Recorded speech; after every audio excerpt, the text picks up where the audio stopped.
How's it going, everybody? Welcome to my channel and my third video of the Cheerson cx20.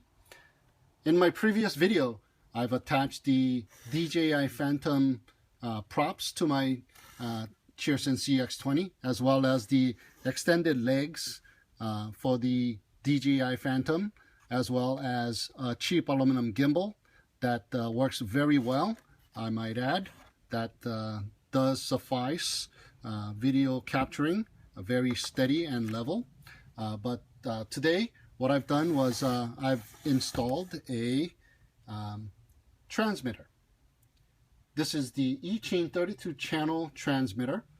This comes with the camera, as well as the antenna and the transmitter and a bunch of wires.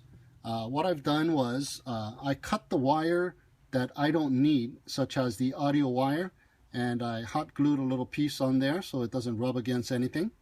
What I wanted to do was I wanted to use the existing xiaomi Eachine to transmit the image. So what I've done was I've gotten the xiaomi Eachine video out cord. I'll leave a link down below for that.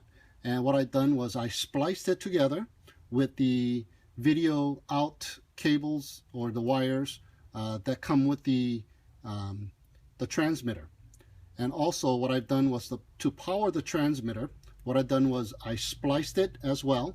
So it comes with a 3S battery plug for power, but I didn't want to plug it into the back of the Cheerson cx20 battery.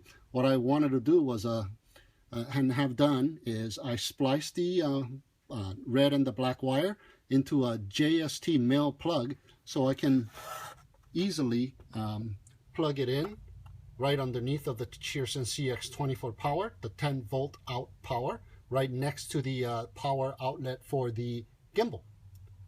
What I've also done was to attach the transmitter onto the DJI Phantom legs, was just to zip tie the body and the antenna down onto the landing legs itself. And also I put a little piece of double-sided Velcro stick-on thing right in the back of the transmitter. Also on this gimbal, it comes with the sensor located right at the end of the camera mount. And what happens there is when you pitch the gimbal all the way to the bottom to shoot ground level, what happens is when it hits that motor bracket right here, the wire hits it and it causes the gimbal to vibrate right there, and it doesn't want to go any further. So I will not get a perfect 90-degree shot on the ground. So what I've done was I moved it over just a little bit and put a little plastic to make it a little bit bigger on the base, and I just hot glued it slightly over. So now when I do the bottom shot, it will go all the way around and it clears that motor bracket. Okay, what I've also done to the transmitter is I put a DJI Phantom monitor bracket on it, and I got the Eachine 7-inch monitor attached to it with a couple of 5 dB antennas screwed on in the back. This monitor is a 7-inch monitor. This one does not have DVR capabilities. However, Eachine has just released one exactly like this, same 7-inch monitor, Diversity, with a micro SD slot on the side, so you can record your video captures as well onto the monitor. That is a transmitted video recording, not the camera recording itself. So in this setup, all I'm going to be doing is I'm going to be recording directly from the Xiaomi Eachine before it is transmitted over to the monitor. The monitor itself is really nice. It's 7 inches, and it comes with the sunshade pop-outs already. Let me go ahead and turn this on,